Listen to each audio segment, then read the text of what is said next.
if you're an Uber driver in Texas, you probably want to have something figured out by the end of next year.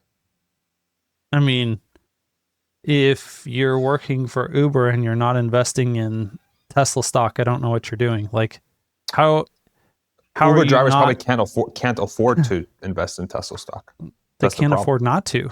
Like the cost of their future earnings that they're losing. Like you just need insurance. Like if you're paying for insurance on your car, you should definitely pay for insurance on your income stream. But that's my point, right? So what percentage of we both agree that Uber drivers are incredibly hardworking people, obviously they're doing a very important job, but the reality is in states like Texas, it's likely that they won't have a job by the end of, they won't be able to Uber drive by the end of next year. They might be able to still do Uber Eats for sure until, Tesla figures out how to put a bot in the car. Then that's a different question. But if you're an Uber, so like the mechanics, let's walk through the mechanics, right? So So what happens to those drivers by the end of next year once Texas is fully open to robotaxi and it's half the price of Uber? What do those people do, right? Well, they go into the workforce, or they, I guess it depends on, where they're coming from. Some of these people, this is just extra money and it's a side gig and they don't necessarily need that job in order to get by. For those people, they have the option to either just not do that portion of the work that they're doing, or go find something else. Yeah. So then, mechanically speaking, that's very. And what percentage of the overall Texas economy does that account for? Are you talking about a 2% change in net employment in Texas? Can the state absorb it? Yeah, and just what some of those people are going to go on unemployment. Some of those people are going to do other things. Like it's just going to be a diffusion, basically. Yeah. So I guess the question becomes, it'll be a good first. Sorry. No, go. I would say it'll be a good first. Yeah. Thank you. I had to do it. Sorry. It'll be a good first data gathering cycle to see, how many people, how fast, where do they go afterwards? I think if I was someone in the state government in Texas, I would be right now gearing up to do a full scale data analysis on this, to bring people in, have some way to track almost each and every one of these people who's driving for Uber through the next couple of years and see where they all go. Even if you don't have any plans to do anything to help any of these people, at least understanding the process that they go through. And, maybe you do have some sort of a plan, but that would then inform, because we're going to have to start doing this in more and more areas. It sure would be nice to have an idea of how it works, at a low level mechanically, to then try and have some intelligent answers. Yeah, that's actually a really good idea. It's literally track the head count as it transitions away from Uber driving, hauling people from point A to point B, how each one of those head count, what fields or industries do they go to? It's almost like it becomes such a great proxy for every other state, because let's say Uber drivers like the flexibility, they can sort of make their own hours, right? They're comfortable in social situations. Okay, so flexibility in social situations. They're willing to take on a relatively risky job. Driving is not. Yep. It's 40,000 people die in the United States. If you're a woman, you're especially vulnerable as an Uber driver, especially on weekend nights. So it's not a risk-free job at all. So that's sort of a profile of the individual. What kind of, so what can't happen, and this is sort of my fear, what can't happen is that, okay, so a state has jobs available, but these jobs are a clear downgrade when it comes to the well-being of the individual. when they transition out of the job they were doing that was disrupted by AI. So like just having jobs is not good enough. That's my big fear. It's like, okay, is the job an improvement to what they had? Because if it's not an improvement, this whole thing goes to shit. The whole thing goes to shit. I mean, it's not like driving for Uber is a great job. So it is hard but there to are worse have jobs, it be. bro. There are worse jobs. I mean, there are worse jobs, but it's not like a ton worse jobs. It's subjective. One of the things that we may end up having to do as we go through this transition, if stuff starts to get a lot cheaper over time. Can I stop you there for a second, Hans? Because I think this is a very important point. You can't say that there are not that many worse jobs, because that is a completely subjective take from the individual. And that's why this whole thing is going to be so messy, right? Because let's say I used to be an Uber driver, but then now I have to go be a construction worker.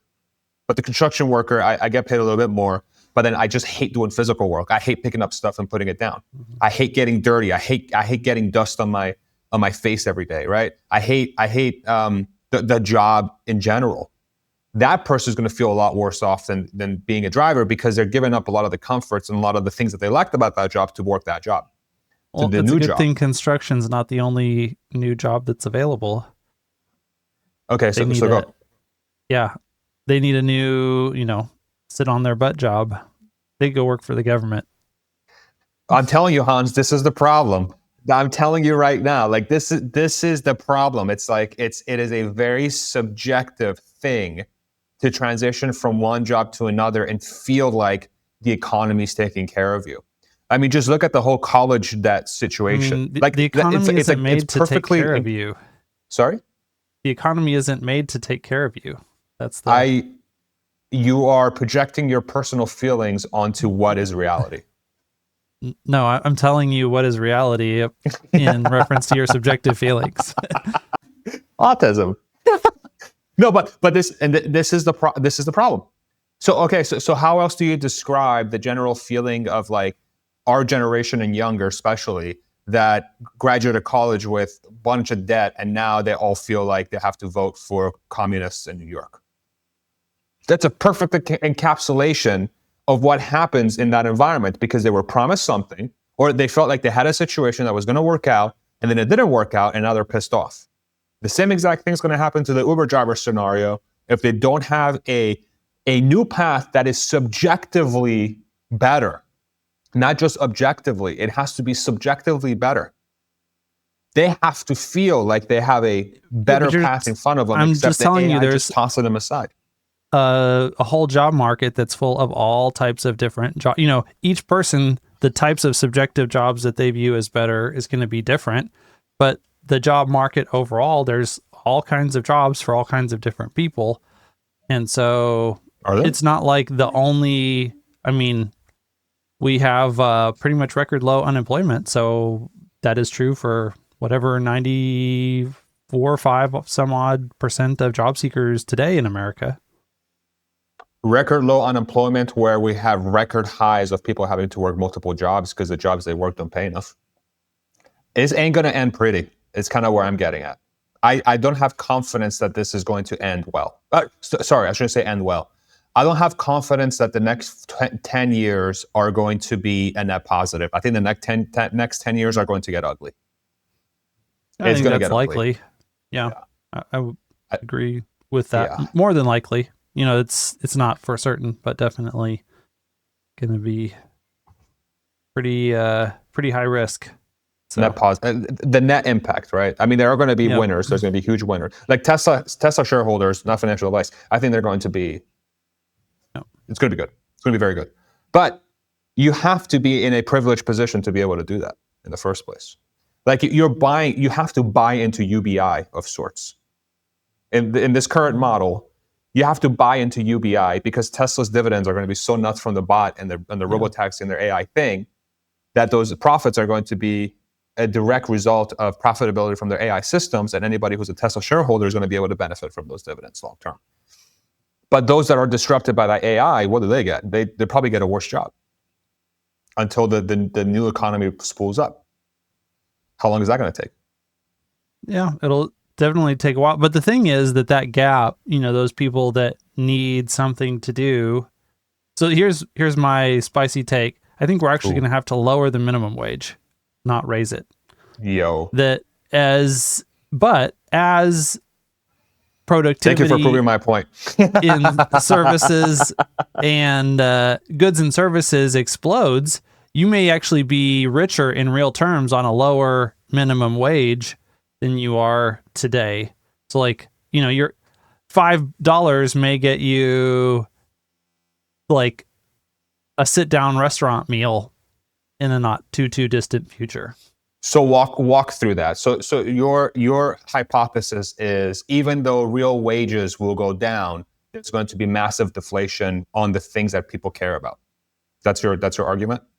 That's one possibility, that if we can direct enough of this AI labor into producing real goods and services quickly, that we can do stuff. And then the stuff that people do, maybe you can't make $20 an hour doing the same thing that you do today a few years from now, because that job went away. But maybe you could find a different job that doesn't pay quite $20 an hour, but you get more stuff for that $15 an hour in the future than you get today.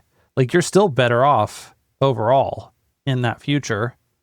And hopefully that's the direction that this trends towards.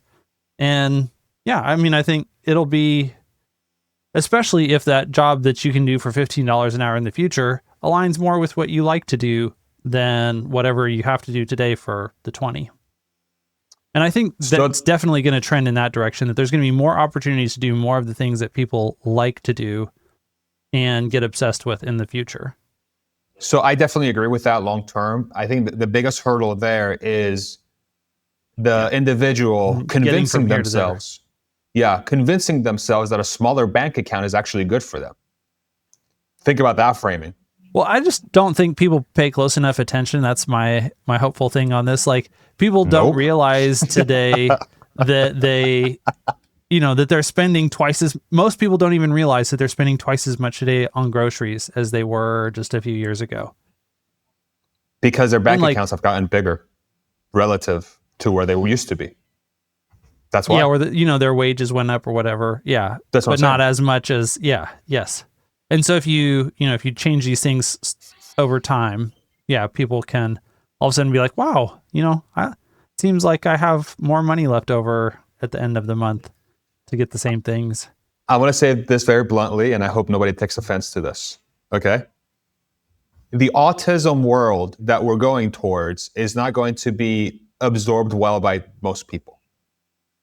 The very logical conclusion of, hey, just because you might be getting paid less and your bank account might be smaller, but look at how much cheaper everything else is.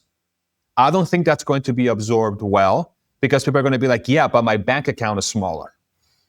This whole time, I've been working so hard to make enough money, okay? And now I'm getting paid less.